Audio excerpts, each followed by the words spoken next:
Peace and welcome to the culture right here on the Black Star Network. I'm your host, Faraji Muhammad. Thank you so much for tuning in and being a part of the conversation this afternoon. Folks, we got a lot to talk about. First and foremost, let's talk about 3 weeks, 36 mass shootings in the country.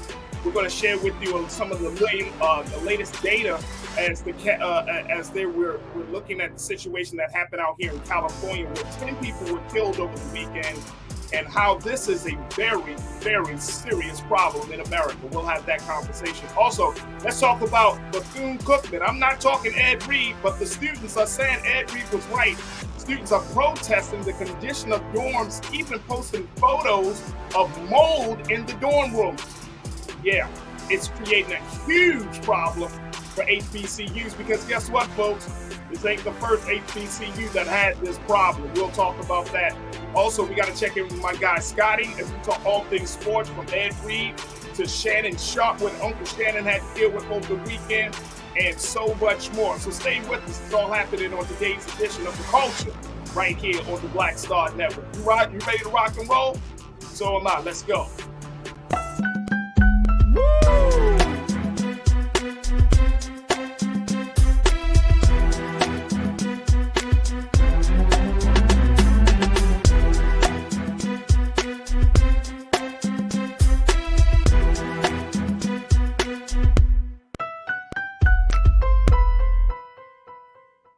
All right, folks, welcome to the culture here on the Black Star Network. I'm your host, Faraji Muhammad. Thank you so much for tuning in and being a part of the conversation. Folks, also want to first let you know that we are streaming right now live on Amazon. Make sure that you pick up your Amazon Fire TV, because we're streaming there live 24 hours a day, 7 days a week. All you got to do is say, Alexa, play news from Black Star Network, and you will see us officially as part of the lineup on Amazon News. So make sure that you do your part to support us and subscribe to Black Star Network. And make sure, again, you pick up your Amazon Fire Stick TV remote.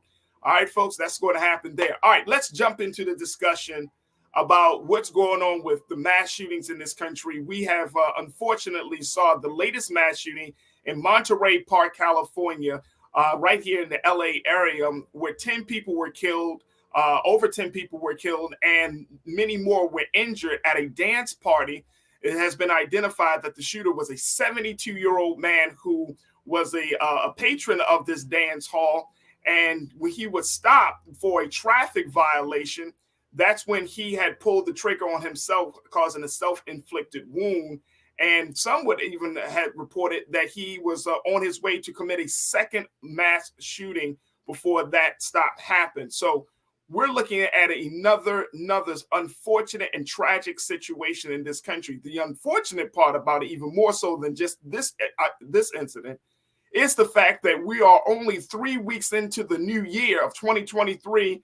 And folks, we have already experienced 36 mass shootings. I want to break down some data for you. Then we're going to be checking in with Dr. Jason Nichols, professor of the African American Studies program at the University of Maryland. But take a look at these numbers, folks, as this is coming out from, and here's the funny part, crazy part. There isn't any quote unquote mass shooting database, but these numbers are coming from various sources that are keeping track, because the federal government has not created a specified space for these types of shootings as much as we're seeing. The FBI is certainly keeping track, but there are other agencies or other institutions that are helping to keep a tally of where we are. But take a look at some of the latest data around this situation. This is coming out of CNN, when they reported that firearm injuries are now the leading cause of death among young people, people younger than 24 in the United States, according to a study published in the December 2022 edition of Pediatrics, which is the journal of the American Academy of Pediatrics. We're looking at that situation. Young people are being harmed by guns. Now, from 2015 through 2020, there were at least 22,070 unintentional shootings by children under 18 in the U.S., according to a report from Everytown. Those shootings resulted in 765 deaths and 1,366 injuries. So that's the situation there. Now, let me share this with you for this other part of this.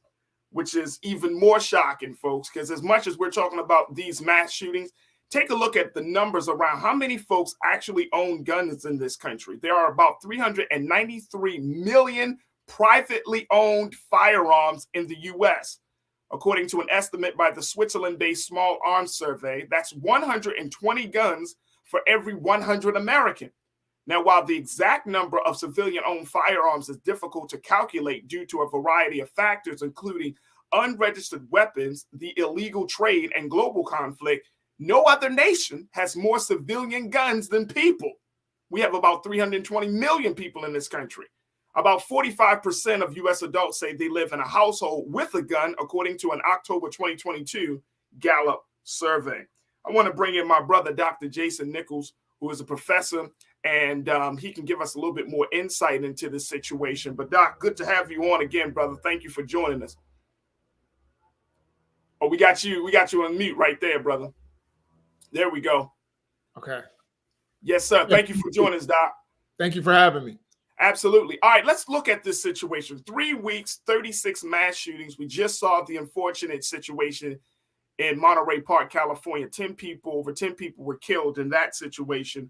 What do you make of this? What do we make of this? Now, when we hear about what we just heard about over the weekend with Monterey Park, or when we hear about a school shooting, is one thing. And there's a big conversation about guns and access to guns and making gun laws strict and all of those things, and talk from everything from making sure that there are red flags when gun owners on potential gun owners and all of those things. But I'm just blown away about the number of mass shootings, and this is the other part of the conversation, Doc. Mass shootings and how it's clearly defined, and the government defines mass shootings as a shooting incident where 4 or more people are killed, excluding the shooter. So right. 4 or more people are killed. In that case, that ramps up the amount of mass shootings in this country, because we're even seeing this level of harm in cities like Baltimore, Los Angeles, across the country. And this is not like at a dance party. This is in a neighborhood. So what is going on, Doc? Well, I think you hit the nail on the head. I am someone who believes in the Second Amendment and gun rights and all of that. But at the same time, I think that there can be too much of a good thing. There are too many guns in our country, too many guns on the streets, and people are actually wanting even more lax gun laws. I think that, I think you should have the right to own a firearm for personal protection or whatever your reason, sports or whatever, but to have multiple guns and to have lax laws to be able to carry a weapon without a license, I think is all problematic and leads to more violent encounters. The other thing is, I think that the right has a point. We have a mental health issue in this country. We don't necessarily address it. We only stigmatize it. We don't have ways of dealing with it other than, calling the police, who are not necessarily equipped to deal with people with mental health crises, which makes family members and others in the community reluctant to actually report somebody who may do harm to themselves and others. So I think there's a multitude of issues that are related to some of these mass shootings that we need to address as a society. But guns is a major one of them. We should not have this many guns. It's funny. I watch all these TV shows from Great Britain, and if you have a gun in Great Britain, you're a bad dude. Like, you are like running the streets. One guy with a pistol runs the entire neighborhood. But here in the United States, everyone has guns. And I think that that's a really dangerous thing when we, put it together with all of the other issues that we have in American society. Wow. So if it's like that in Great Britain, and that's huge, right? That's huge in terms of the number of folks over there. Why do you think they are able to kind of keep things under wraps versus what we see here in this country, Doc? Well, I think a lot of it is a misinterpretation of the Second Amendment. This idea that you are supposed to have a gun, you can have a gun, doesn't matter. We have people who are finding ways to get guns. We can't track, guns properly. Now you got ghost guns. We've got all of these things here in the United States that make things much different. We're a different kind of country. We are a country where guns are part of our cultural fabric. I know, my great grandfather was one of the kindest, people in the world. Wouldn't harm a fly, would open a window and let the fly out. But he had several guns because he was from the South and they hunt and fish and those sorts of things. However, I think when you bring it to today's society, I think things are very different now. Guns are used for different purposes. We constantly fearmonger in our culture. And now you've got guns, more guns than people, guns in everyone's hands. And I think it's a really, really dangerous thing. It's a very dangerous thing. And this is the other part of it is the fact that we still resort to violence as being the best way to deal with a situation, right? And I think that's been cultivated in us since we're babies. You know what I mean? That if you have a problem with somebody, especially in the Black community, let's keep it 100, right? You have a problem with somebody, you smack. And that's what we say, man, if they go off on the mouth, hit them in the mouth. Right. That type of situation, I think we're slowly turning the tide and turning the corner on how we handle, situations. But that is still a major part of our culture.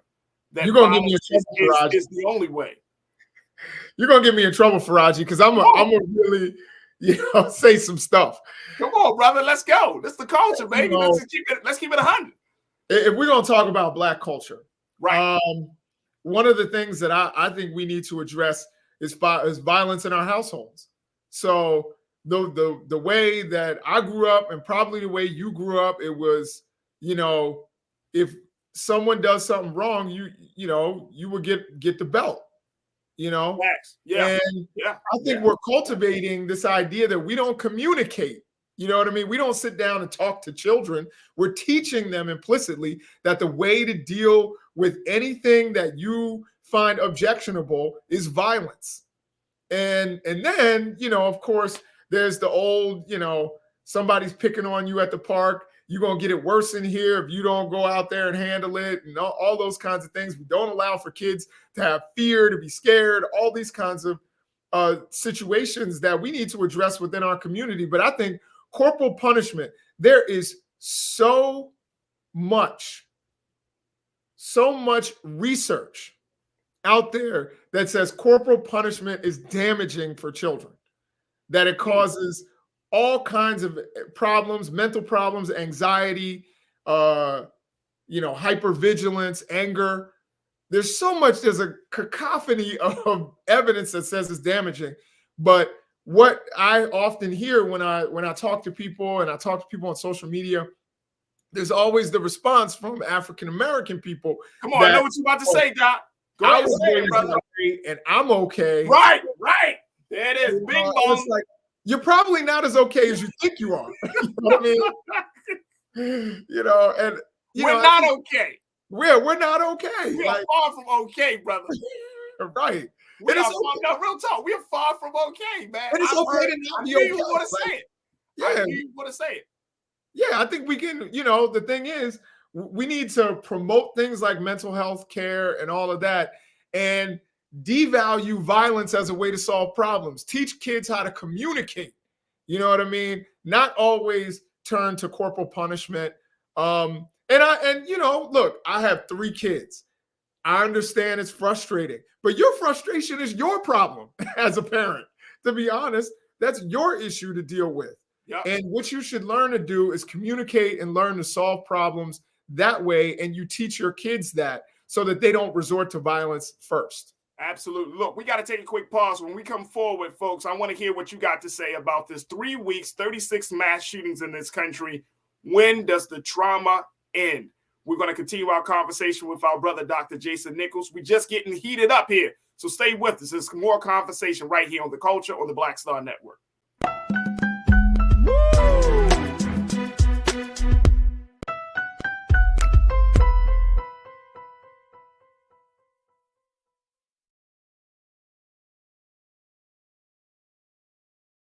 Black Star Network is here. Oh, no punch! I'm real revolutionary right now. Thank you for being the voice of Black America. All momentum we have now, we have to keep this going. The video looks phenomenal. See, there's a difference between Black Star Network and Black-owned media and something like CNN. You can't be Black-owned media and be scared. It's time to be smart. Bring your eyeballs home. You dig? When you talk about blackness and what happens in Black culture, we're about covering these things that matter to us, speaking to our issues and concerns. This is a genuine people-powered movement. There's a lot of stuff that we're not getting. You get it, and you spread the word. We wish to plead our own cause.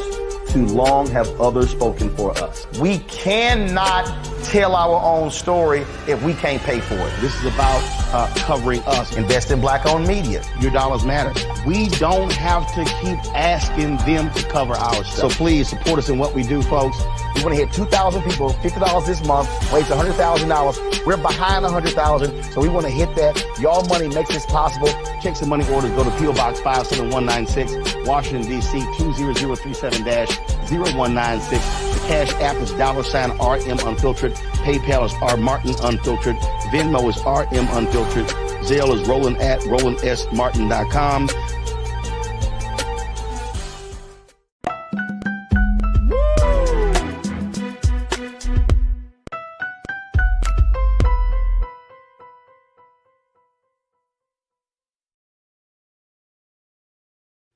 All right, folks, welcome back to The Culture. We are continuing our conversation talking about the plethora of mass shootings that continue to just plague this country as we're looking at the recent data that's showing that just in the first 3 weeks of 2023, folks, there have already been 36 mass shootings in this country.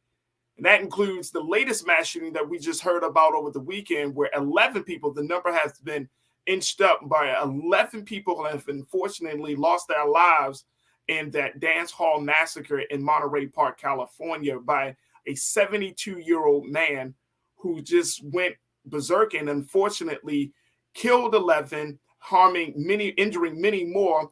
And it leaves this country wondering, when will it end? We've been talking with Dr. Jason Nichols, who is a lecturer, who is a part of the Department of African American Studies from the University of Maryland, to give us some insight and analysis as to what we should expect in the new conversations about gun control and the violence in our society at large. So we want you to join us in the conversation. Post your comments in our chat as we're streaming live on YouTube and on Facebook and blackstarnetwork.com. And we would certainly love to hear from you. All right, Doc, I want to bring in some of our online culture crew because folks have been checking in, sharing their thoughts, and I'm blown away. I'm blown away by the fact that I know that there's a gun problem in this country. I know that this affects everybody, whether you're Black, white, Asian, Latino, doesn't matter. But the fact remains that, and I'm trying to, like you trying to key in on Black folks, we have a gun problem. We have a violence problem. I'm from a city, the great city of Baltimore, where we are no stranger to violence. Just a couple of weeks ago, we had 5 students that were shot in right across the street from a major high school in Baltimore. We had children that were killed right in Baltimore, a 7-year-old that were killed right in Baltimore. So when we're talking about this violence, people seem to think that it's outside. Oh, this is what white boys do. This is what white people do. But you don't think of it, that mass shootings happen in Black neighborhoods every day, unfortunately. Now, I think that it's important that we understand that, like, we put that label of mass shooting when we hear about it on a national level. But when you see 4 Black people, when you see a drive-by shooting, when you see any type of gang beef, street beef, that's a mass shooting. If we start to, I think, and Doc, tell me if I'm wrong about this, but if we start to really take on this thought, like, you know what? This is a mass shooting, that maybe it will drive home the point how serious the situation really is. Do you think that will help, that we start calling it a mass shooting versus, oh, somebody got shot or it's just a shooting? Yeah, I think one of the things that we need to do is address, like you said, the fact, because it's used against us so often, that we don't have sometimes the honest internal dialogue amongst our people that, yes, we have a violence problem. And we know the roots of it. We know the roots of white supremacy and the conditions that it's created that make it ripe for violence within our communities. But who's going to save us but us? So we need to address the fact that there is a violence problem, the fact that the number one killer of young Black men is gunshots, is violence. We need to address that. We need to talk about that. Yes, all of these other issues are important. That we have so many issues to address within our community. And I know that from the outside, you hear on Fox News, what about Chicago? What about South LA? What about Baltimore? They love to throw that at us. But sometimes we have to shut that out and have, like Malcolm used to say, talk shop, within our own community about what are we going to do about young African-American men and violence within our community, and what are we going to do to save lives and give them hope? That's a real conversation that a lot of people are having.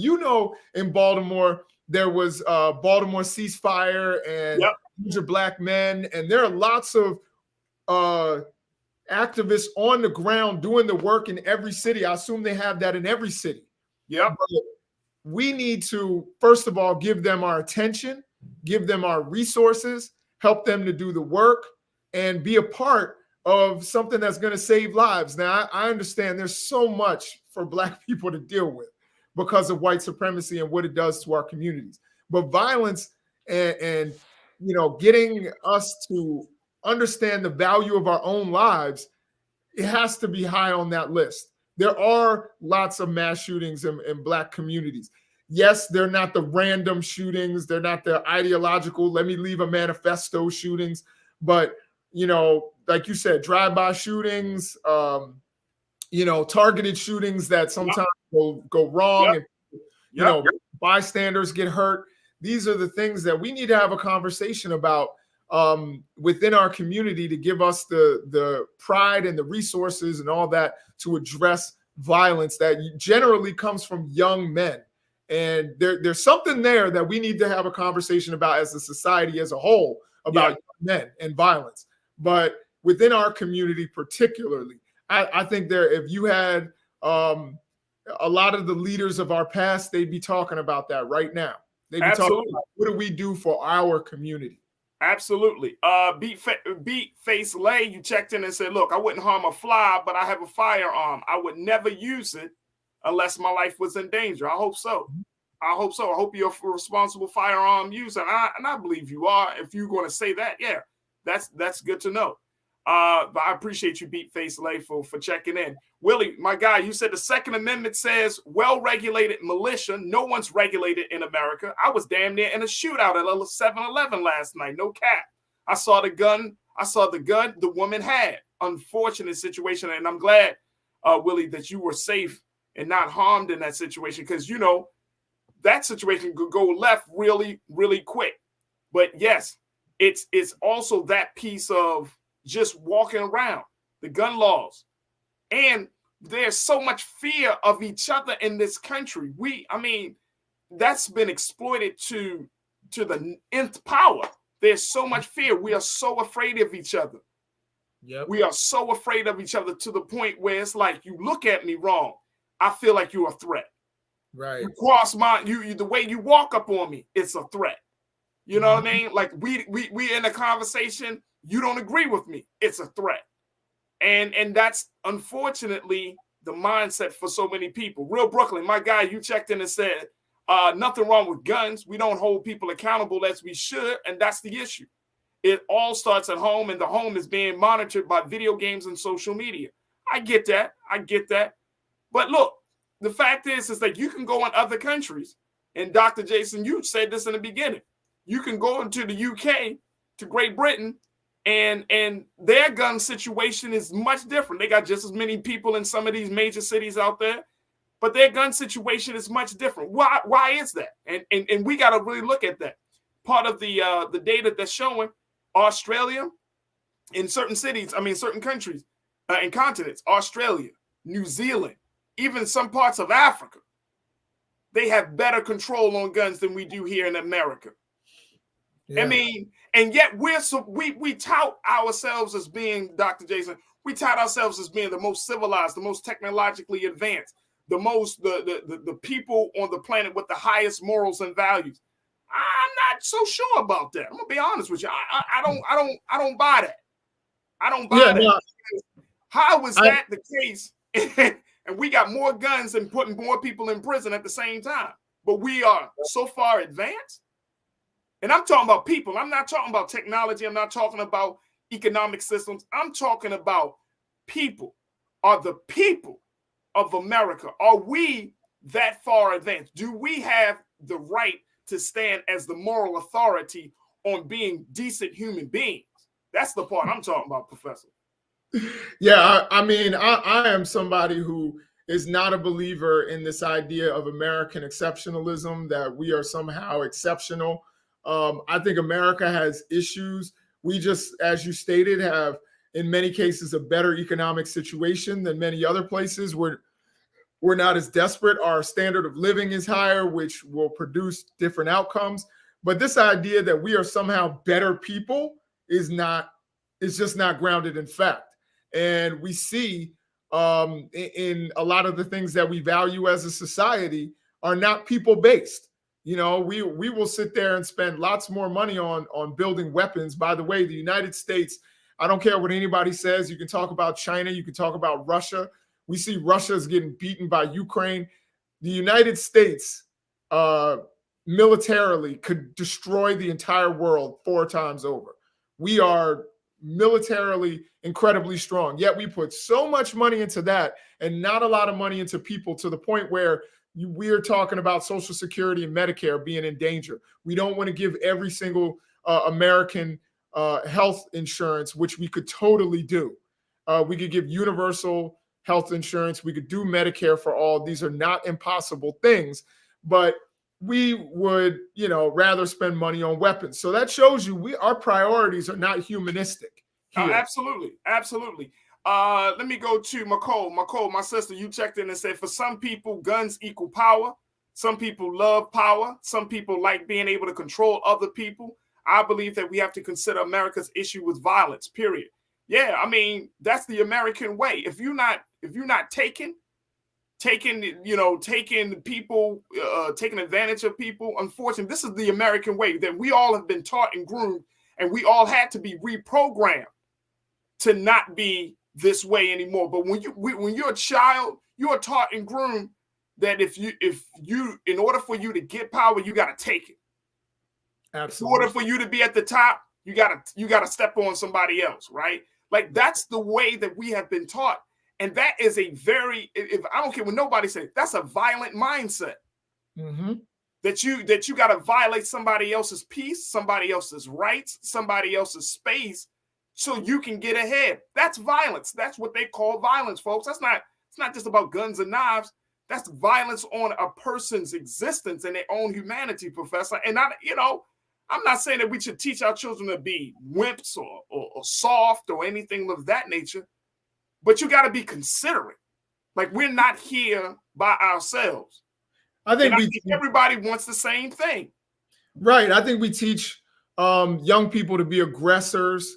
When a lot of the gun owners here, and I'll be honest, I'm a gun owner myself, but one of the things is, I think the gun owners in the culture crew are saying they're defensive gun owners. They are people who are only going to use their guns to defend themselves or shoot at the range.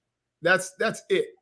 And I think that a lot of that's why I'm not putting it all on guns. Guns are a big part of this, because people aren't getting, hit with, Japanese throwing stars. They're getting hit with bullets. Right. You know what I mean? So let's not make this, we don't have a knife problem. We don't have a baseball bat problem. We have a gun problem. And, I've never seen a mass baseball bat hitting. You know what I mean? There have been mass knifings, but they're rare. That's a close distance weapon. You have to be close to somebody to knife them. And you have to have a certain kind of stomach to be able to go up and stick a knife in somebody several times, Whereas I can shoot you from a distance and I can dehumanize you under those circumstances. You're not a human, you're a target. That's totally knifing somebody. And we have mass shootings. We have people getting shot, 4 or more people, dying from gunshot wounds. And that is a problem. And part of that is the mentality that we have in America and some of the laws that we have in America. And people are trying to actually, and I talked to some guys from NAGA, the National Association for African American Gun Association. I'm getting it mixed up. But I've talked to those brothers, and they're good brothers. I respect them. But this idea that we should loosen, a lot of the restrictions on gun ownership and gun carrying at that, when you're not somebody who's under threat, we have this fear that, but it could happen. I've talked to people all the time. They're like, well, I could be at Walmart and something could happen. And I'm like, you could get hit by a bus. That's true. Like anything can happen. You get struck by lightning. Right. But you are sitting there thinking that you have to carry a weapon because you're afraid. We need to get rid of some of the fears that we have in society, and also stop being aggressors all the time and start really dealing with, as I said, these shootings are coming from young men. And there's an issue with manhood, and that's how you get the development. I know I'm going off, but you get the development of, the manosphere, because young men are really struggling finding identity. And so these are things that we need to address as a society. Absolutely. To put men on the right path. Absolutely. Look, we got to take another quick pause. When we come forward, we got a few moments left with Dr. Jason Nichols. We're going to continue to keep our eyes on this situation. But, folks, I hope that we brought up some very, very valid points for you to consider as we have this bigger conversation around shootings. Folks, when we come forward, let's talk about another form of violence that we're seeing in HBCUs, where students are protesting and complaining about the condition of dorm rooms at Bethune-Cookman College. This is the same college that was looking to bring in Ed Reed to serve as the head coach of their football program. We heard about what Mr. Reed had to say about this situation. But more importantly, let's look at what's going on with the students and how they are dealing with the lack of the negligence there at the college. So we'll have that conversation, kick it off with Dr. Jason Nichols, and then continue it. So stay with us. Those discussions are up next right here on The Culture on the Black Star Network.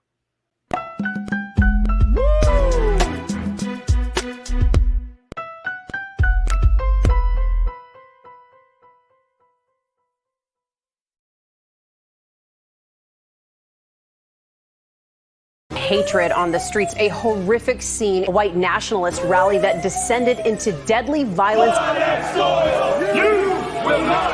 White people are losing their damn minds. An angry pro-Trump mob storms the U.S. Capitol. We're about to see the rise of what I call white minority resistance. We have seen white folks in this country who simply cannot tolerate black folks voting. I think what we're seeing is the inevitable result of violent denial. This is part of American history. Every time that people of color have made progress, whether real or symbolic, there has been what Carol Anderson at Emory University calls white rage as a backlash. This is the rise of the Proud Boys and the Boogaloo Boys. America, there's going to be more of this. Here's all the Proud Boys, guys. This country is getting increasingly racist in its behaviors and its attitudes because of the fear of white people. The fear that they're taking our jobs, they're taking our resources, they're taking our women. This is white fear.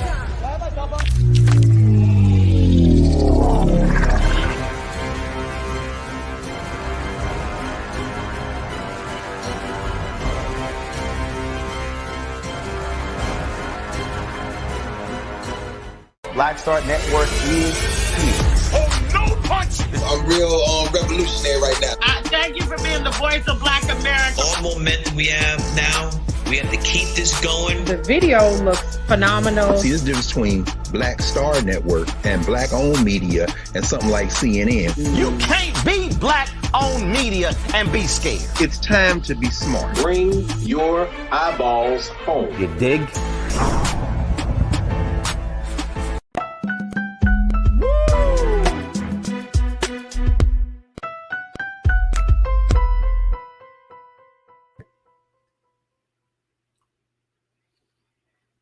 All right, folks, welcome back to The Culture. Let's talk about what's going on at HBCU, Bethune-Cookman College, folks.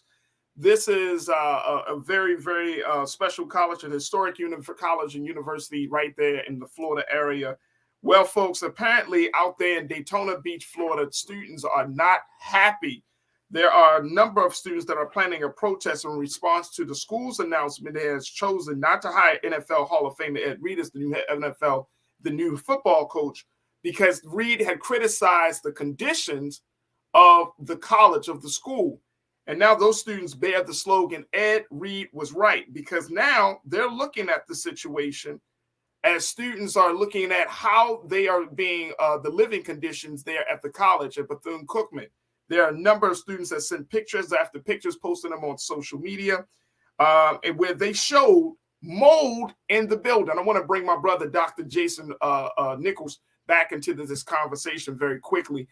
Doc, when they're showing this mold, and I'm looking at some of these pictures, and I don't know if, and I'm going to see if we can kind of grab them, Keenan, but some of the mold of the students in the dorm rooms, on their personal belongings, in the windows and whatnot. Students are complaining and saying, like, look, Ed Reed wasn't saying nothing that we have that was wrong. He may not have said it in the best way, but this is supposed to be an HBCU. How are you allowing students to stay in a building where there's so much obvious mold and there's so much, the building is not very well kept? So talk to us a little bit about this situation, Doc. It's more. This story is developing, and I gotta let folks know this story is certainly developing. But as far as we know, Doc, what's your take? So they're saying that there's mold. They're saying there's rats. So it's interesting, and you and I have talked about this. You and I are not only are we brothers, but we're parents as well. And one of the things, and I know this as someone who's been on a college campus for most of my life in some way, shape, or form, the one thing that parents expect over everything, even over a decent education, when you send your child to college, they're flying the nest. The one thing that you expect from the college is that your child will be kept safe. And so I would tell anybody out there who has an issue with this news coming out, who has an issue with the students exposing this. I don't think anybody would, but if they do, I would tell them to look at the effects of black mold on a person's health. You can die from that. So not that, we were just talking about violence. This isn't violence. This is them going to sleep in an unsafe environment, under unsafe conditions. And you cannot have that at a university. And Ed Reed, you say maybe he didn't say it in the right way. What's the some of the students said? I'm sorry, go ahead. No, I was just saying, Doc, that's what some of the students said. Like, maybe he didn't say it the right way, but yeah. I mean, I'm not sure there's a right way to say that. If I found that my daughters or my son were in a school or at a university, and in their dorm room they had mold and rats, and they were probably afraid to go to sleep.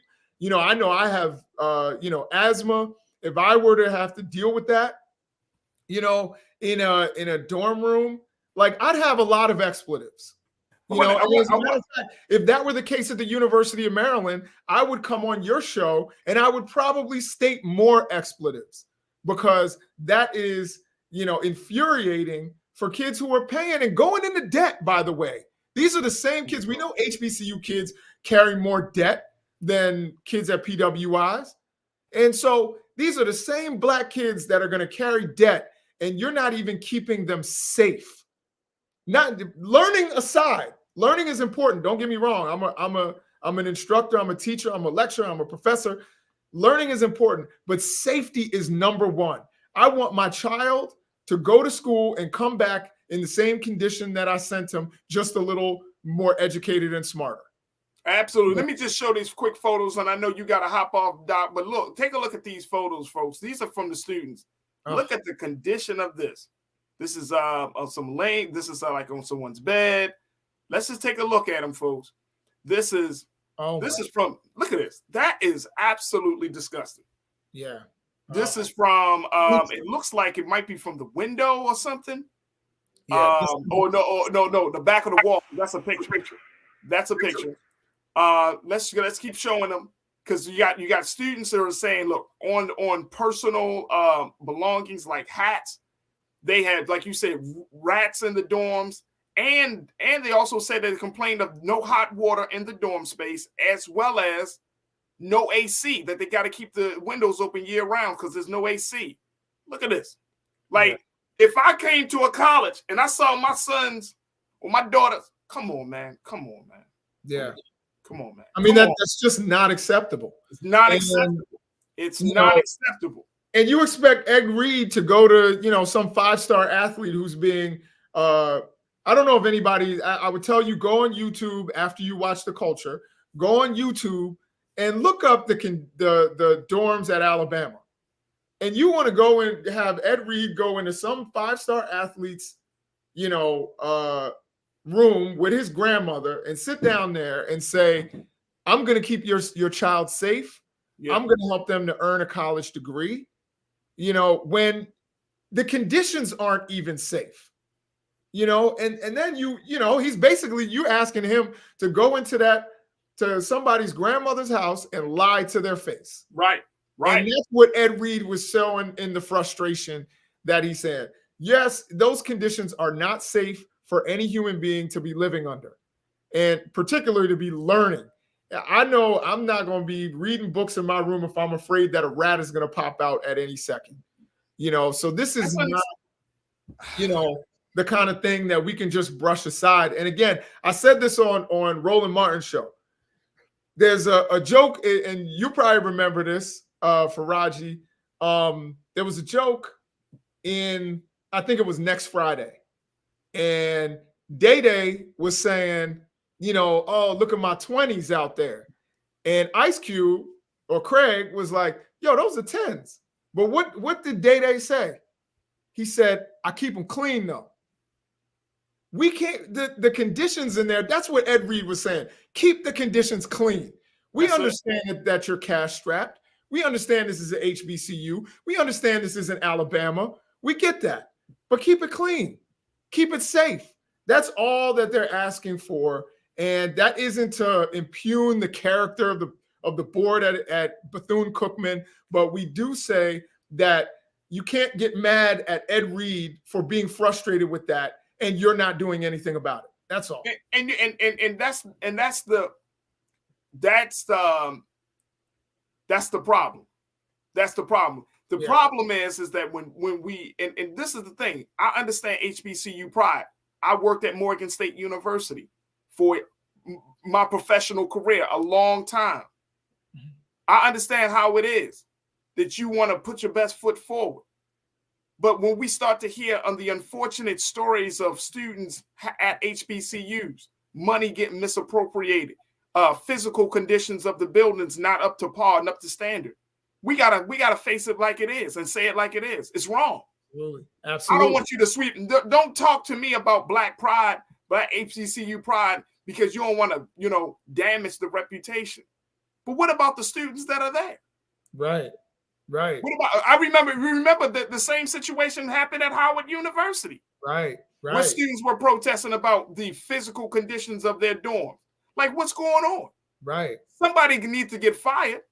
Somebody needs to, some heads need to start rolling, bro. Like, it just can't be, you can't talk about this black stuff and trying to helping the next generation, but then you muting their voices when they speak out against you. Right. About something that you're wrong about. You're wrong. You're dead wrong. You're wrong like 2 left feet, and then you get mad at the students for using their voice to protest against your wrongness.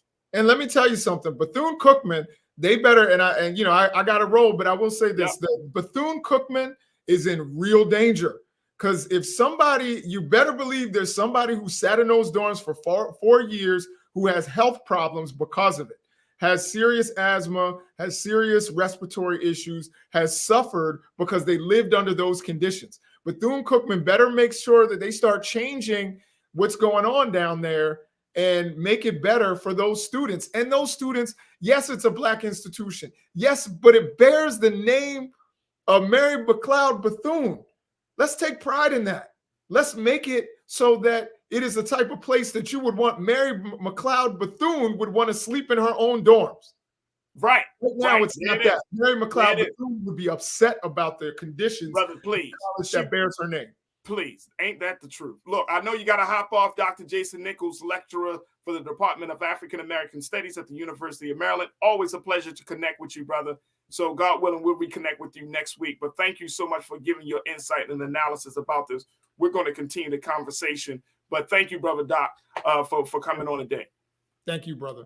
Absolutely. Folks, we got to take a quick pause. When we come forward, we're going to continue the conversation because then I got to bring my guy Scotty from Off Script TV to share his thoughts about, how this situation manifested itself with the conditions that affected students. And then with Ed Reed not being able to get the contract, the school has officially rescinded the contract to have Ed Reed join. And we're going to talk about the aftermath of that situation and a lot of other sports stories. So stay with us, folks. Those conversations are coming up next here on The Culture on the Black Star Network.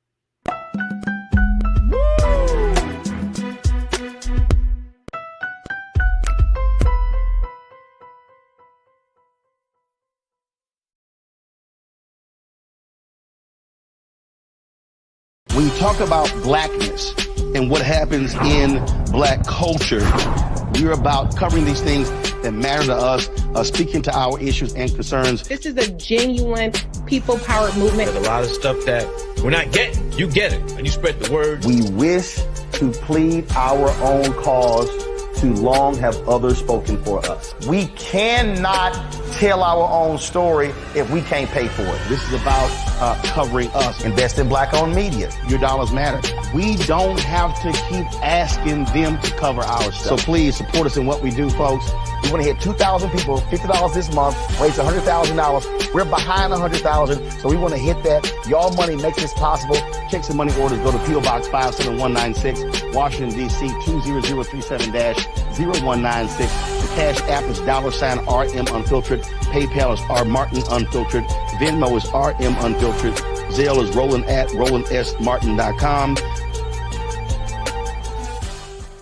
Black Star Network is here. Oh, no punch! I'm real revolutionary right now. Thank you for being the voice of Black America. All momentum we have now, we have to keep this going. The video looks phenomenal. See, there's a difference between Black Star Network and black-owned media and something like CNN. You can't be black-owned media and be scared. It's time to be smart. Bring your eyeballs home. You dig? Hatred on the streets, a horrific scene, a white nationalist rally that descended into deadly violence. White people are losing their damn minds. As an angry pro-Trump mob storms the U.S. Capitol, we're about to see the rise of what I call white minority resistance. We have seen white folks in this country who simply cannot tolerate black folks voting. I think what we're seeing is the inevitable result of violent denial. This is part of American history. Every time that people of color have made progress, whether real or symbolic, there has been what Carol Anderson at Emory University calls white rage as a backlash. This is the rise of the Proud Boys and the Boogaloo Boys. America, there's going to be more of this. Here's all the Proud Boys, guys. This country is getting increasingly racist in its behaviors and its attitudes because of the fear of white people. The fear that they're taking our jobs, they're taking our resources, they're taking our women. This is white fear.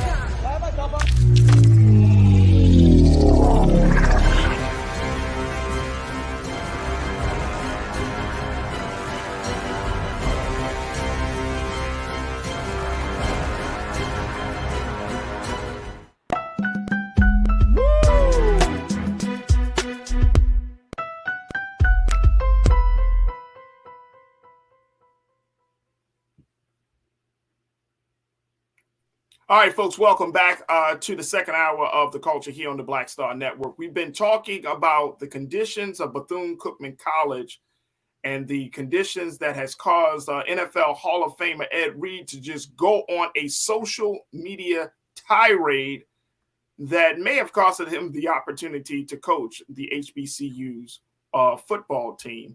And as a result of what we're seeing in Bethune, as a result of what he said in his social media rant, about the conditions, the poor conditions of the school, it led students to also use that moment as a way to highlight their conditions in the dorm rooms. And we were just talking to Dr. Jason Nichols, just sharing with you some of these pictures very quickly. King Keenan, let's show some of these pictures. Look at these pictures, folks. This is the mold at Bethune-Cookman College, as you see on the bed, on the back of like a poster or a picture from the walls. Bethune-Cookman College has a lot to answer for. And it's not just about Ed Reed. It's about the conditions of these students. It's about the fact that these students, Black students, who are paying money to get a quality education at a college that they thought was going to be a safe space for them to learn and grow and be cultivated in their Blackness, has treated the students like the secondhand citizens, putting them in these living conditions where the buildings are falling apart. There were other pictures which shows that there were still ceiling parts missing.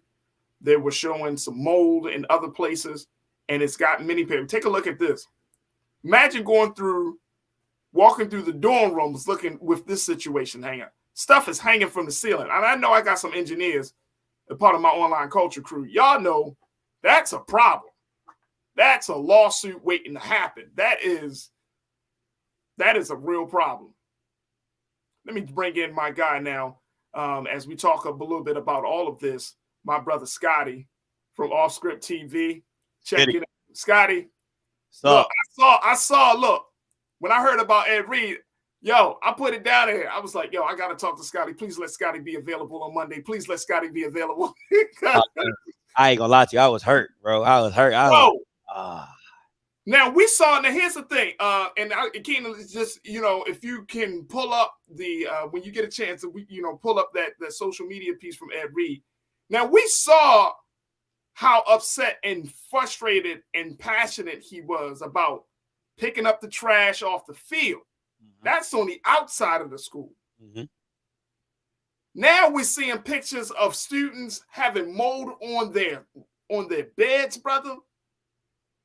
Rats, no running hot water, no AC down in Florida. Brother, what is going on down there? Man, listen, I've been getting calls all weekend from Bethune-Cookman alums, from football players at Bethune-Cookman.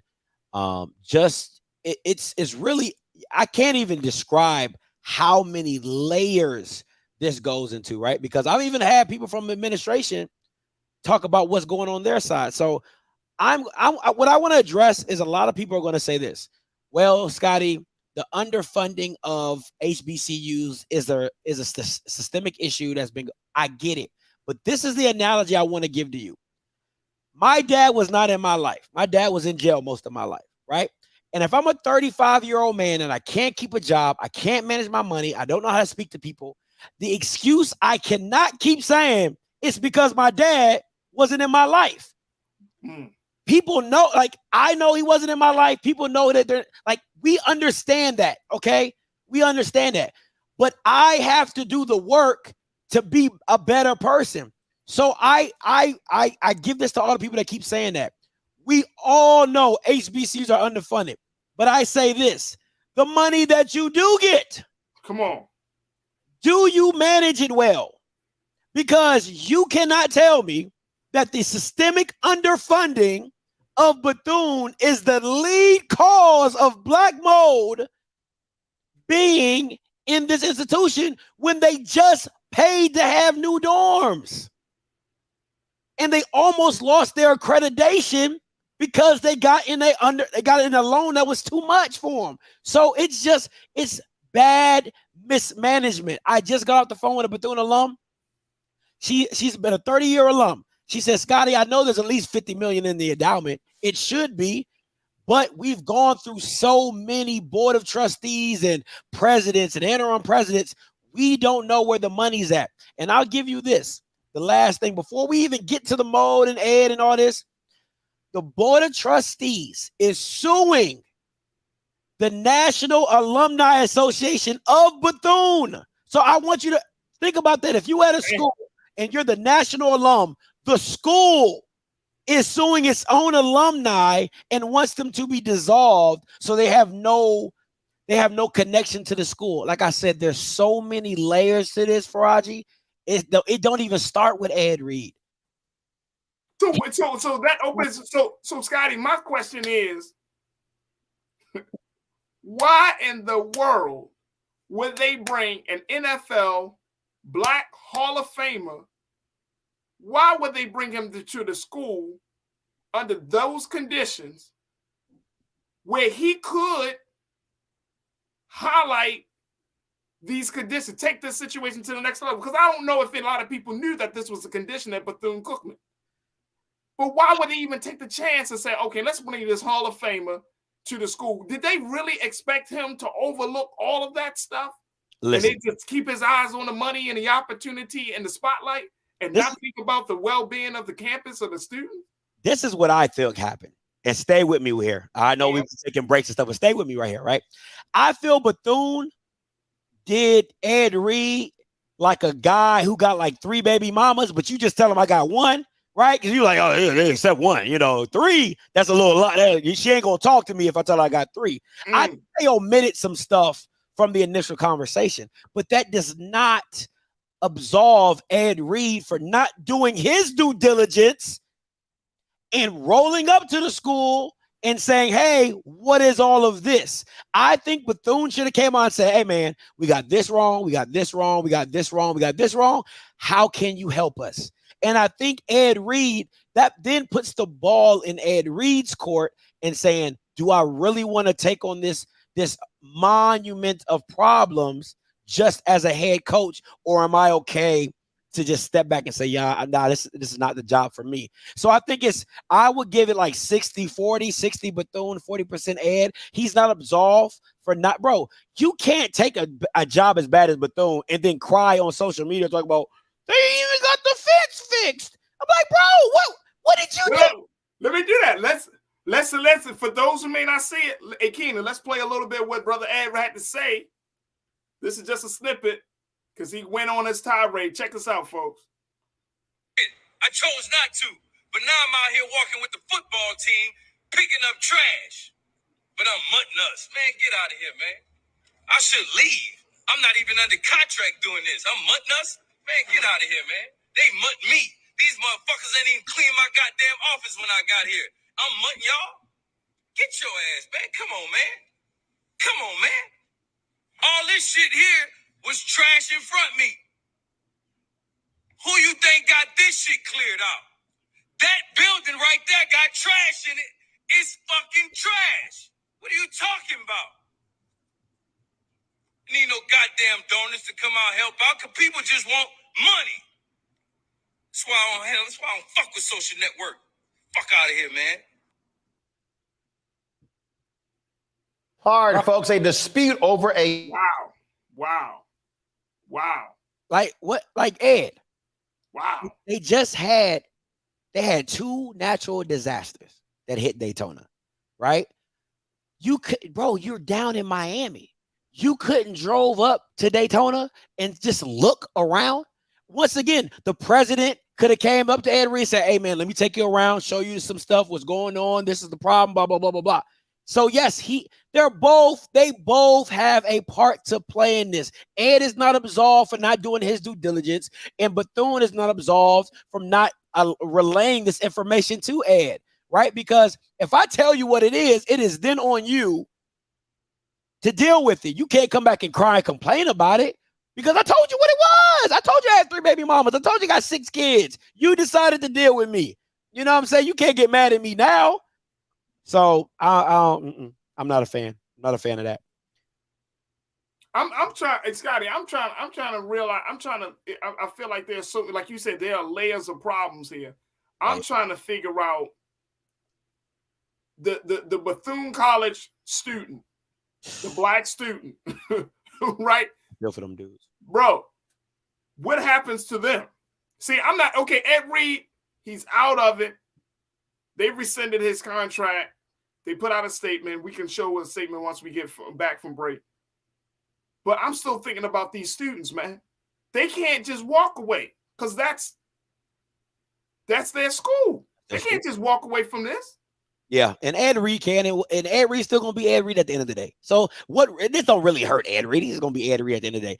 It's the students, and I get so sick and tired of this black mantra, what happens in his house stays in this house, right? Oh, brother, please. I can't stand it, because if that's the case, Howard still is going to have mold in the kids' dorms and the kids' classrooms, not having internet and Wi-Fi, all these issues that they're dealing with. If they do not come out and protest, that's like you telling Martin Luther King, hey, don't talk about this racism going out here in these streets. Like, bro, like, you have to do something. You have to stand on something, and you can't keep allowing administrations to get away because you want it to be done in the backdoor channel whenever they feel like doing it, but you won't hold nobody's feet to the fire. So it kills me when I hear HBC alums say, well, Scotty, we shouldn't put a family business out there. It's going to make us look bad. My mom will always say, I don't have anything to talk. You won't have anything to talk about me if I give you something, right? You won't have anything to say about me if I don't give you anything. So if they're doing their due diligence, if they're doing what they're supposed, what can the students complain about if there ain't no mold? If there ain't no mold, there ain't nothing to protest. That's it. It's that simple. That's it, bro. And I've lived in black mold. I've been in the military. I've been in situations where black mold, I tell you this, it is a systemic problem. You can't just take out a vent. You got to clean out the whole ventilation system. Why? Because it's all spores, right? So you think you clean it with bleach or you clean it with stuff like that, because that's what they told us in the military. Oh, just clean it with bleach. No, it's systemic. It goes all the way through the ventilation system, because why? It's spores. It's just spores, moisture, dark. It just keeps growing. So yeah, the kids can wash their sheets. The kids can throw it away. But I promise you, it's just going to keep coming back. It's going to keep coming back. It's just going to keep coming back. Look, we got to take a quick pause. When we come forward, we're going to continue to talk about this. And this is just not about Ed Reed. This is a much larger issue that this could possibly open the conversation, open up the floodgates, where Bethune-Cookman could be shut down as a college. Is that a real possibility? We'll discuss the possibility of that. Plus, we got to talk about what's happening with Shannon Sharpe and so many other big sports conversations that happened over the weekend. Folks, got a lot to talk to as we talk to our guy, Scotty, from Off Script TVs, and of course with you. So stay with us. It's all happening on today's edition of The Culture here on the Black Star Network. We'll be right back.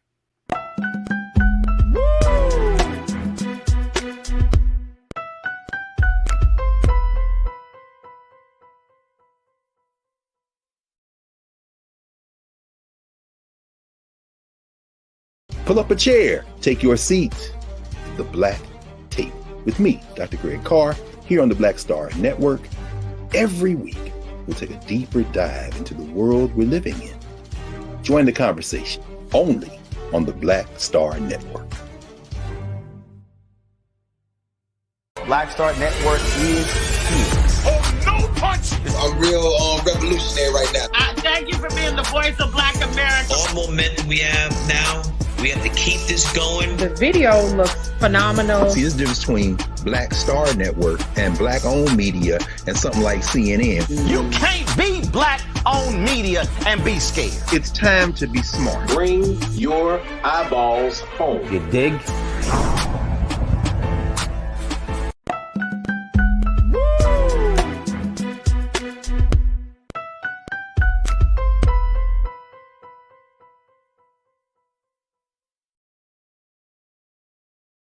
Folks, welcome back to the show. We have been talking about the very, very real and serious problems at Bethune-Cookman College, not just from the fact that Ed Reed is no longer going to be the head coach of the school's football team, but because of the unfortunate and tragic conditions that students there at the college have found themselves in as they are dealing with the issues of mold, no hot water, no working AC, and so many other problems in the dorms.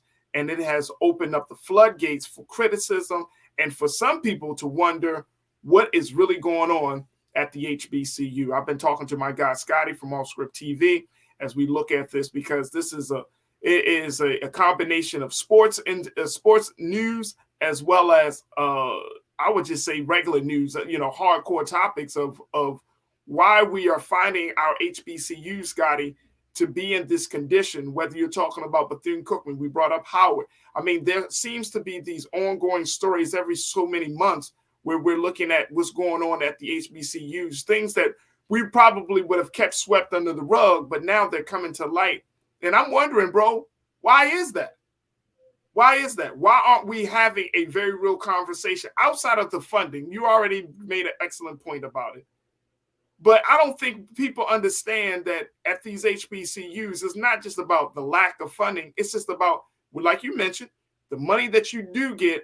Why is this money going to the places of that school where they need to be? Why isn't it to help students with the way the students need to be helped? And I'm really wondering about this, bro. Are we shooting ourselves in the foot when we talk about HBCU pride, but not really dealing with the real issues? You are, but you got to get down to the nitty gritty of the thing of like, who are you hiring, right? Because if I hire the wrong person that doesn't know what they're doing, it just sends, it's like a domino effect of issues, right? So if I hire a CFO, because that's the thing, when I start hearing from alums and things like that, they always start bringing up of this person getting hired, this person getting hired. And then it also comes down to voting. A lot of people don't want to talk about that, but it comes down to voting because Mississippi and Louisiana, those HBCUs aren't allowed to pick their own presidents. They actually get assigned by a board.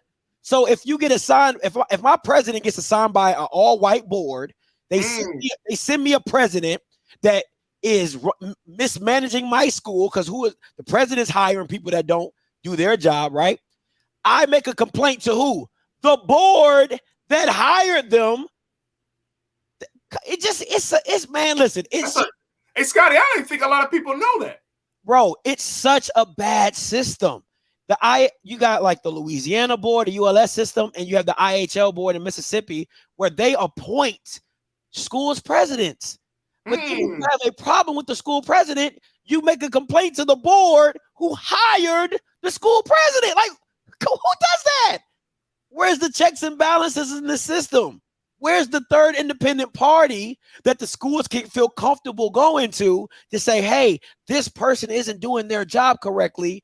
Can we get them out? I know we're going, but you got to see this thing in a full circumference of what is going on at the HBCU levels.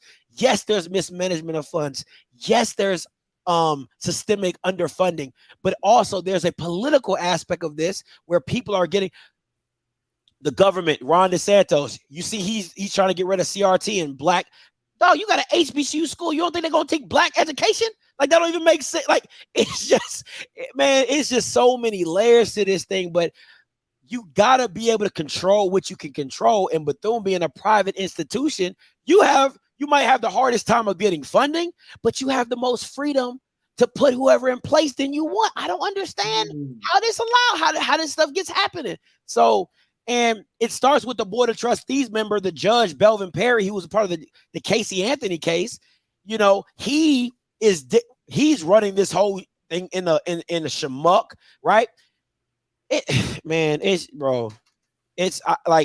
It's crazy. It's really just crazy it's like a Lifetime movie. You're like, wow, is this really going on? But there's just factions of it. All you can do is shake your head like, man, this is bad. It just gets worse. Absolutely. Let me go to my online culture crew because folks are checking in. Lori Parks, Lori, you checked in and said, look, they knew what the condition was at the college has been going on for years, leading up to the right now. Come on now, the student and parents need to get on. Need to figure out what's going on, especially with that money. So how do you say you've been getting calls, Scotty, all weekend? Yeah. Are parents, students, what are they doing about this situation? They see that their potential head coach is out the door. Now they're hearing about the dorm conditions. What are parents saying? Are parents saying, look, we want our money back? Are parents talking about, filing a class action lawsuit against the school? Because this could open up that conversation. Like I said, Scotty, this could open up a situation where Bethune-Cookman could be shut down, bro, for health reasons and for other reasons. Man, listen, I talked to a Bethune alum who has a student at the school.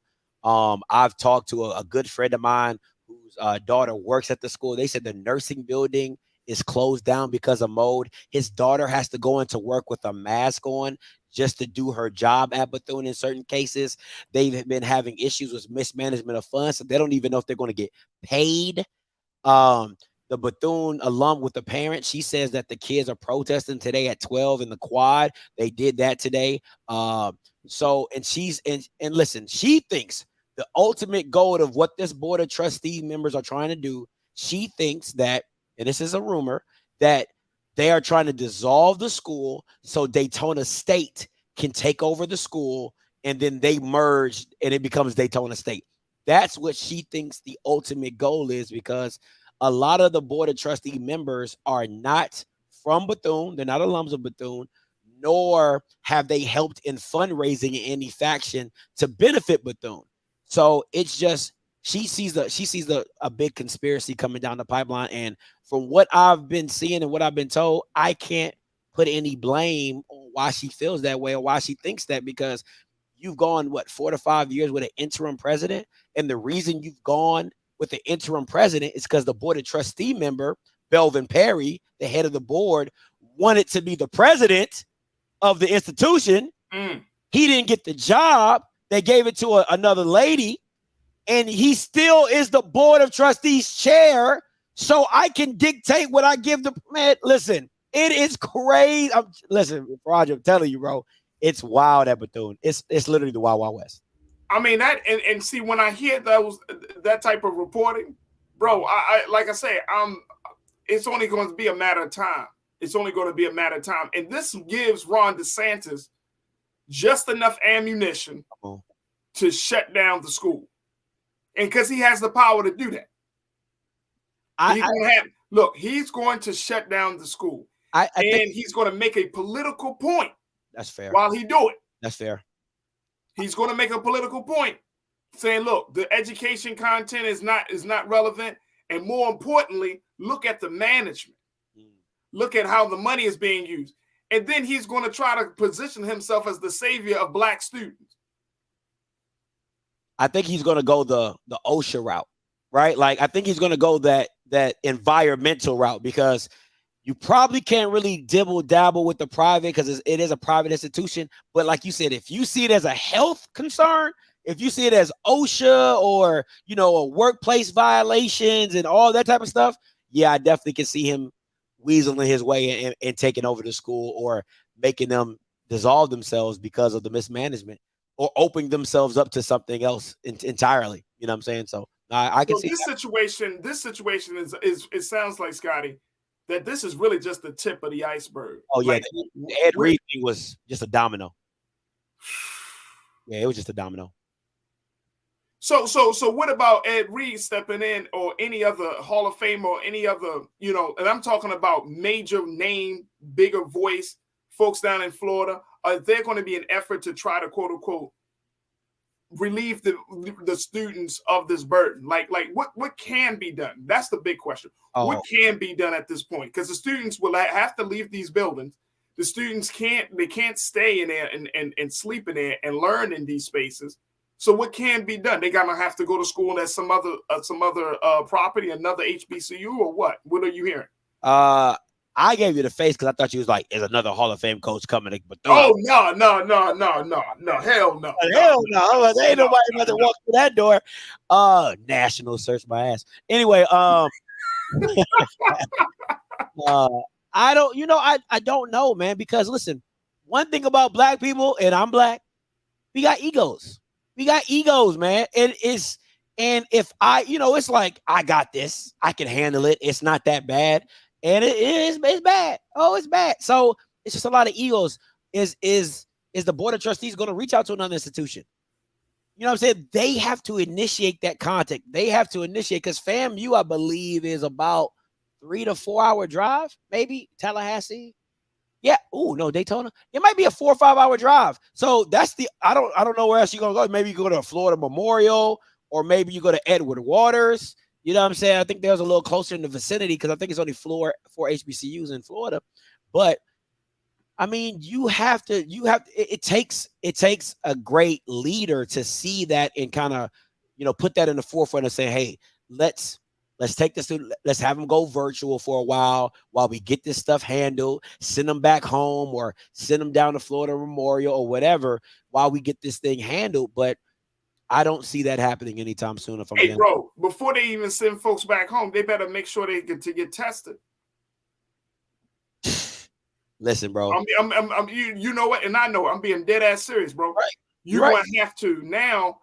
That's the added burden because COVID is still present. Yep. So now you're still going to have to check to see if any students that had suffered from asthma, staying in that space, right, going to classes or whatever, they're going to have to get tested. Man, I'm telling you, it is. Look, whew. Let me tell you this: if my son or daughter was going there, and they had like an asthma attack or something, because I have asthma, and my kids have an asthma attack or something, it's going to be Bethune-Cookman, Scotty University. Hey, Scotty, that's what I told Dr. Nichols earlier today. A situation like this, and look, trust and believe. I don't want to see an HBCU fall, but at the end of the day, folks, nothing is worse than seeing your own people mistreat mistreat you and your children. Come on. No, don't give me no black stuff then. Because there's no way in the world that folks, whether you're talking about the head of facilities, the president, there's no way in the world you didn't know that these conditions existed. There's no way in the world you can convince me that, I just found out. Let me ask you this, Raji. Let's keep it a buck. Come on. If it was a PWI, right? And it was a basketball dorm, a football dorm. Jesse Jackson would be there. Ricky Smiley would be there. Al Sharpton would be there. Roland Martin would be covered. Like, it would be pandemonium at that institute. And that's the other part about it, because some of us tend to believe like we wouldn't respond like this in PWIs. Yes, we would. Come on, man. If you found that Harvard or Yale or Columbia or Stanford had a problem, look, we blasted them for their involvement in the transatlantic slave trade that happened hundreds of years ago. Let's not play that game. So why wouldn't we blast them for, but see, again, you said this. Why put yourself in a position? Why are you giving people the ammunition? Like, come on, man. Come on, man. We got to do better by each other first, man. And you want to talk about what we cultivating the next generation of future black leaders. Yeah. You call to the next generation of future black leaders that hate black folks. That will hate black folks because why? We screw ourselves over again. We screw the next generation over again. I have no like, you can't convince me. Again, you cannot convince me that they did not know that these conditions didn't exist. No, you can't convince me, bro. You can't convince me. Look, we gotta take a quick pause. When we come forward, let's switch gears. Let's talk about Shannon.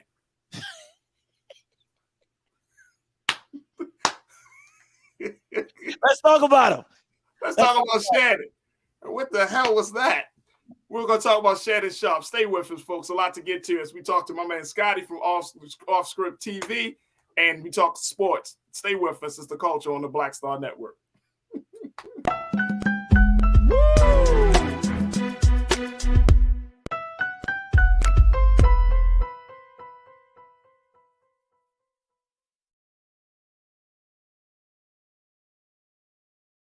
When you talk about blackness and what happens in black culture, we're about covering these things that matter to us, speaking to our issues and concerns. This is a genuine people-powered movement. There's a lot of stuff that we're not getting. You get it, and you spread the word. We wish to plead our own cause. Too long have others spoken for us. We cannot tell our own story if we can't pay for it. This is about covering us. Invest in black-owned media. Your dollars matter. We don't have to keep asking them to cover our stuff. So please support us in what we do, folks. We want to hit 2,000 people, $50 this month, raise $100,000. We're behind 100,000, so we want to hit that. Y'all money makes this possible. Checks and money orders go to P.O. Box 57196, Washington, D.C. 20037- 0196. The Cash App is $RM Unfiltered. PayPal is R Martin Unfiltered. Venmo is RM Unfiltered. Zelle is roland@rolandsmartin.com. Black Star Network is here. Oh, no punch! I'm real revolutionary right now. Thank you for being the voice of Black America. All momentum we have now, we have to keep this going. The video looks phenomenal. See, there's a difference between Black Star Network and black-owned media and something like CNN. You can't be black-owned media and be scared. It's time to be smart. Bring your eyeballs home. You dig? Hatred on the streets, a horrific scene, a white nationalist rally that descended into deadly violence. White people are losing their damn minds. As an angry pro-Trump mob storms the U.S. Capitol, we're about to see the rise of what I call white minority resistance. We have seen white folks in this country who simply cannot tolerate black folks voting. I think what we're seeing is the inevitable result of violent denial. This is part of American history. Every time that people of color have made progress, whether real or symbolic, there has been what Carol Anderson at Emory University calls white rage as a backlash. This is the rise of the Proud Boys and the Boogaloo Boys. America, there's going to be more of this. Here's all the Proud Boys, guys. This country is getting increasingly racist in its behaviors and its attitudes because of the fear of white people. The fear that they're taking our jobs, they're taking our resources, they're taking our women. This is white fear.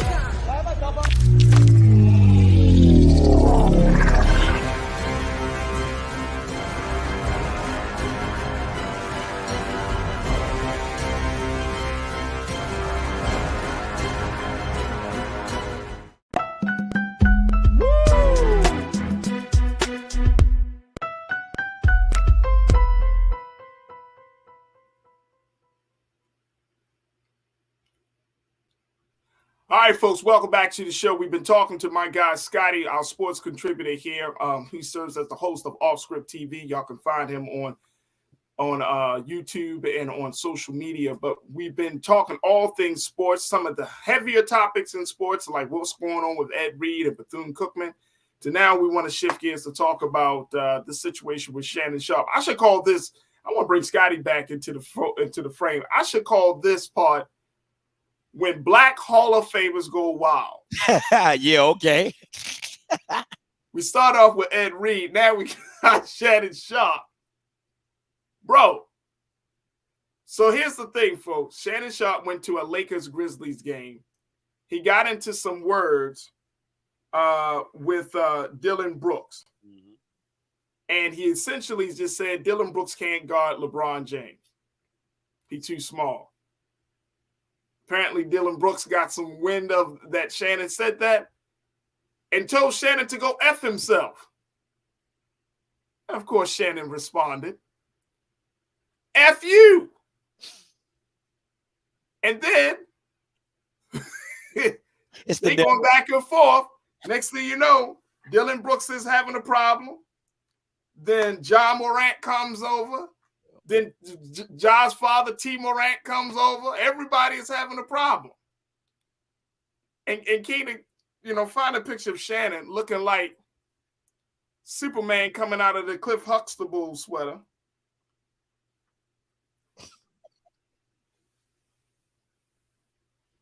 It was like 4 patches of blue. I'm like, yo.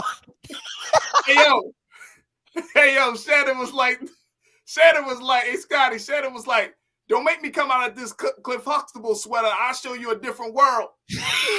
Something's wrong with you, bro. Don't let the sweater fool you. You know what I'm saying? Like, come on, man. Come on, man. Like, but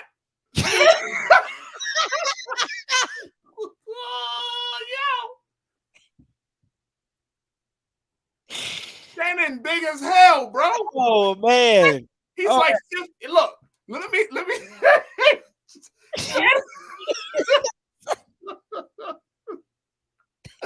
Shannon is like 50-something. Oh, no, 50-something years old. He going at it with a 20-something year old young NBA player, right? And Shannon, you can clearly tell that Shannon works out. Oh, Jesus. Shannon said, Shannon was like, don't let the sweater fool you, bro. Hey, listen. I will take your ass to school, young man. Look, and when you mess with older black men that work out, hey, Scott, put my when you gotta show my face on it. When you mess with older black men working out, you ain't talking about 5 and 6 rounds. You're talking about round 1 and round 2. That's it, baby. They will give you all they got. They'll give you all they got. They give you 2 rounds, buddy. That's it. Heavy breathing. Now, you had enough? Like, no, have you had enough? Like, oh, man. Now, we do have to say that Shannon was pissed off. But, however, the story didn't end there. Actually, they were able to, once they removed Shannon from off the courtside seat, took him into the tunnel. He had a time to breathe. He actually came back and he apologized. And they were showing some signs of love. He talked to Ja. He talked to T. Morant. They all gave hugs and laughing and, just the passion of the game. So Shannon put out this apology today. Yeah. Take a look at this apology, folks. I want to make sure we give the whole story. But that was the first one. Yeah, they didn't want this smoke. That's the first one. That's what Shannon put. Hey, let me tell you something, Skip. They didn't want this smoke, Skip. They didn't want this smoke, Skip. Yeah. They didn't want this smoke. Don't let this Jello pudding sweater fool you, Skip. I will break. So he put out this apology. Take a look at this. He said, I take full responsibility for what transpired. It does not matter what Dylan Brooks said or how many times he said it. Me being the responsible person, me having the platform I have and having so many people look up to me, I was wrong. I should have lowered the temperature in the arena. Instead, I turned the temperature all the way up and let it get out of hand, Skip.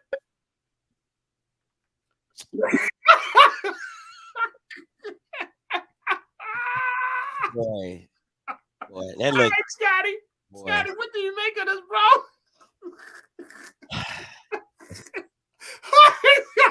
He's a competitor, bro. Like it's something in you when you're a former athlete and a competitor. You just get turned up. You know what I'm saying? Like you get turned up.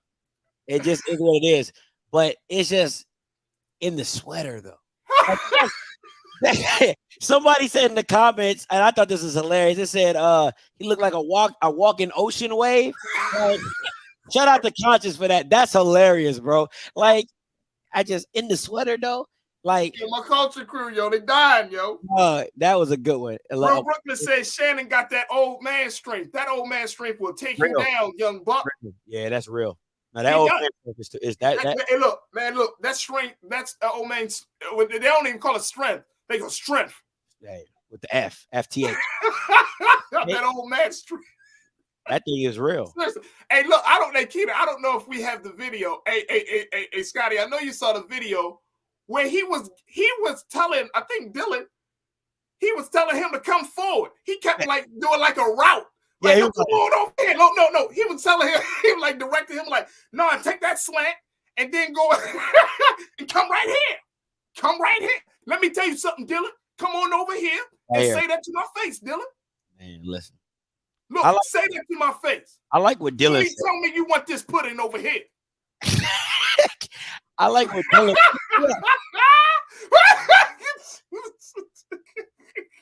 Nah. But I like what Dylan said. Look, trust it. Look, I'm not mad. Look. Please don't get it twisted. Look at LeBron. Calm down. I got you. Calm down. I know you rock with me, but calm down now. Calm down. It's not that serious. Calm down. Hey, look, LeBron. I don't know if you remember when LeBron told his mom to shut up and sit down. That was in Cleveland. Like, so LeBron, LeBron don't believe, like, listen, he's like, I'm gonna handle it. I remember when he was in Cleveland, he told his mom to shut up and sit down. Now my mama wouldn't have gone for that, but no. Well, when you paying the bills, yeah, it's a little different. Yeah. When you say, hey, mama, shut up, sit down. Not never. You just, hey, Scott, you just get real small on the camera, like. Yeah, not yeah. Not my mama, though. Mamas, I know we say a lot of black mamas, they take a lot of the same class. No. My mama ain't going for that. No. I'm not doing that. I wouldn't do that to my mama. I'm 6'8". My mama's still gonna be like, I'll take you out this world. Stop playing. Hey, no, but real talk. But like Shannon Sharpe is a cultural icon now with this.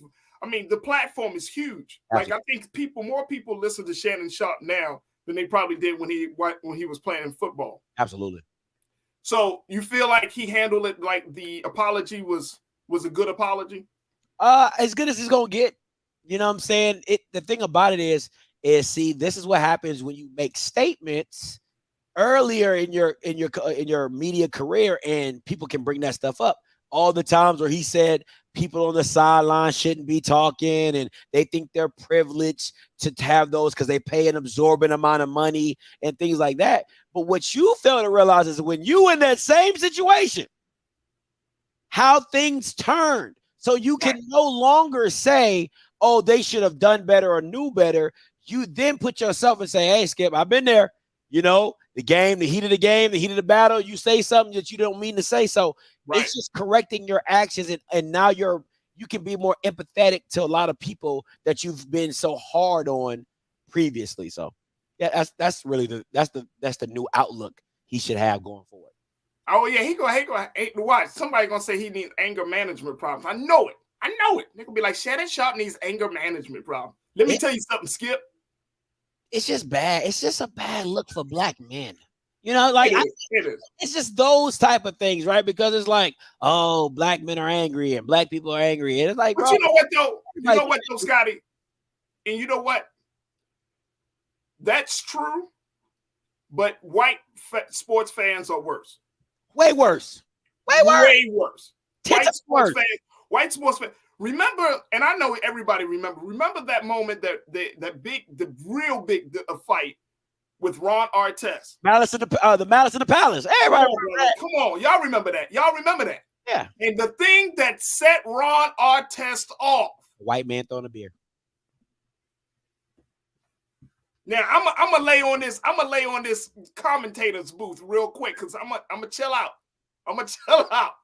But you threw your beer at me, bro, and you think that that's cool. I'm gonna show you what the NBA is all about. You think that's cool? Like you don't like he threw the beer like there was a cage around the court, like there was a wall of barrier. Like I'm gonna just throw this beer. And this man ain't going to respond. Yeah, so I was mad. Like, yeah. Ron Artest ran up in his chest. No kidding, you did not throw. That boy works fast. He worked fast. I'm not kidding, boy. Y'all remember? Look at Ron Artest is on the commentator's booth. Look at it. He chilling. He got the Kanye type of vibe right now. Like I don't know what happened. Okay, he good. Then that one moment. This is what I remember watching this live. And this was the heat of game. Scotty, I know you remember watching it. I wasn't watching it live. I remember watching all the highlights after. I watched this thing live, bro. So there it is. And he look Ron Artest trying to give an interview. It's just this is what happened. Look at take the damn things off, man. Take it off. So I mean, it happens in sports. Sports get the best of you. It's a passionate thing. It happens. Absolutely. It happens. But I'm glad Shannon was able to deal with it. I'm glad he was able to deal with it. I'm glad that as far as I know, there weren't any like fines or anything like that were administered. Is that correct? Nah, no fines. Nobody got. Okay. All right, cool. All right, look, final thing I want to get your take on Mr. Rand Carthen, the new black GM Titans. For the Tennessee Titans. How big is that? It's huge. It's absolutely huge. The one thing I hate is that he will now be the standard of black GMs. Like that's the thing that I see. White people are allowed to get in that position, F it up, and then be like, oh, white people still gonna be GMs. You know what I'm saying? You give them the opportunity to be a GM, which is great. if he's not good at it, then that sets black GMs back another 3 or 4 years before another team hires a black GM. So I hate that he has all that pressure and burden on him to be great or just to be good. You know what I'm saying? So I hope listen, I hope he knocks it out the park. I really do. I really, really hope he does. But once again, it's just that he has this mantle he's holding for black men looking to have that position that is unfair. It just really is unfair. He's sitting into a coveted class. My favorite GM, of course, is Ozzie Newsome, who is the GM of the Baltimore Ravens. Yep. And Ozzie Newsome has been credited with bringing some of the most dynamic talent to the field, including Ed Reed, Ray Lewis, many others, even Lamar Jackson. That was his last pick before he left. Yep. Before he retired from that position. Yep. So but the Tennessee Titans have decided to move forward with Mr. Ron Carthon. And this is a historic moment in Tennessee because they never had a black GM as part of their team. And I'm wondering, and it's unfortunate that this kind of that doesn't overshadow, but this is a part of the conversation. Like, is it more political than anything for them to pick a black man as the GM of a team like the Titans?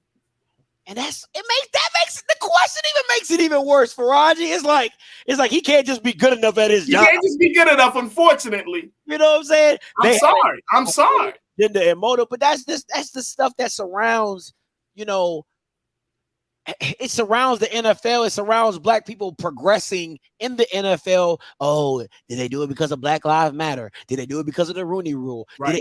It's all that type of stuff surrounding it. And think about it. Even Ozzie Newsome being as beloved and as great as he was for the Ravens, it takes another, 4 to 5 years before another team hires a black GM? Yeah.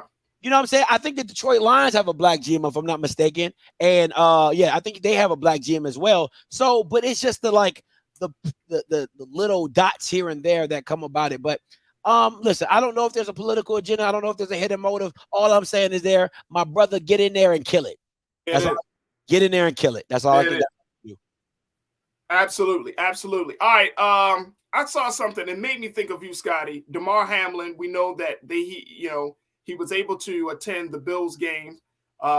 They gave him a standing ovation. They showed him a lot of love, but they said pretty much, made me think back to our conversation that we had about his future.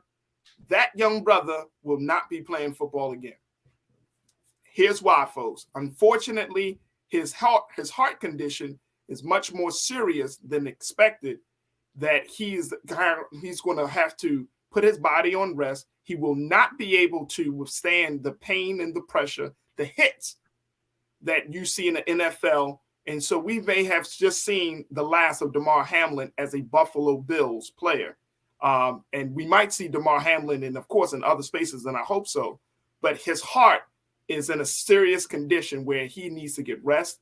And his family is saying that, and doctors are saying that football may not be in his future. So it's a very, very serious and sad situation. Okay, two things. One, if the Bills do great PR, if I was on the PR team, I would hire him in the company, like in the Bills organization, make him a scout, making him assistant to the scout, team personnel guy, ball boy, water boy. It don't matter. I would hire him on the Buffalo staff. That's just for good PR.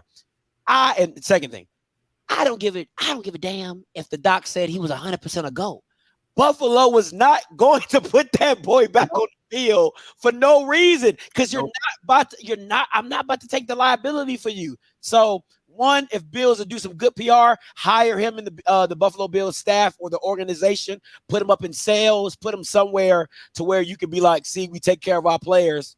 You see what I'm saying? So that's what I would do. There it is. My man Scotty always checking in with the latest news in sports, and we always appreciate him. Love having him on. Scotty, how can folks find you? Man, you can find me on YouTube, man. I'm actually going live at like 5:15 today. So if you want to check over, you can come to Off Script and talk about, we just gonna, do some crazy stuff. We're gonna get into it, baby. That's just what we do. There it is. Scotty always got the scoop. Off Script TV. Follow him on all social media platforms and check him out and subscribe to his YouTube channel. Absolutely. Scotty, thank you, brother. Appreciate you. Always, Faraji. Appreciate it. Anytime, man. Absolutely. All right, folks, that's going to do it for us. I thank each and every one of you. I thank my dynamic team, my man Keenan, Joel, my control room. Thank you, thank you, thank you. And, of course, my online culture crew. Let me tell you something, Skip. Folks, thank you. Thank you. Man, oh, man. I'm going to tell y'all, that Shannon Sharpe picture, that's going to be, I should post that somewhere, man. Just like, this is my new Superman meme. Can we do that? That's a meme waiting to happen. When somebody says you something like you can't do something, you give them that look. Like, watch me, Skip. Watch me. My man Shannon Sharpe. There it is, Uncle Shannon. All right, folks, that's going to do it for me. Make sure y'all do y'all due diligence. Support us here at Black Star Network, because you're not going to find any other conversation the way that we have it about the stuff that we talk about on any other platform. Make sure you go to blackstarnetwork.com. And we, of course, are looking for your support, financial support, sharing it, downloading the app for free.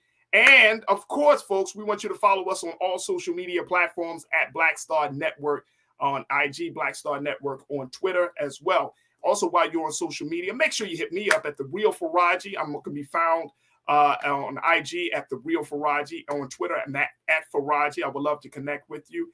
And, of course, as we have been saying, folks, Black Star Network is officially on the Amazon platform. So make sure that you check us out. If you got an Amazon Fire TV, tell Alexa to play news, to play the culture from Black Star Network. But just play the news from Black Star Network, and you will see all of the dynamic programming that we have streaming right now on Amazon Fire TV. That's going to do it for us right now. Stay tuned. Up next is Roland Martin Unfiltered. As always, never be afraid to challenge what's wrong. Stand for what's right while being yourself in the process. God willing, we'll talk tomorrow for another exciting edition of The Culture right here on the Black Star Network. Talk to you soon. Peace.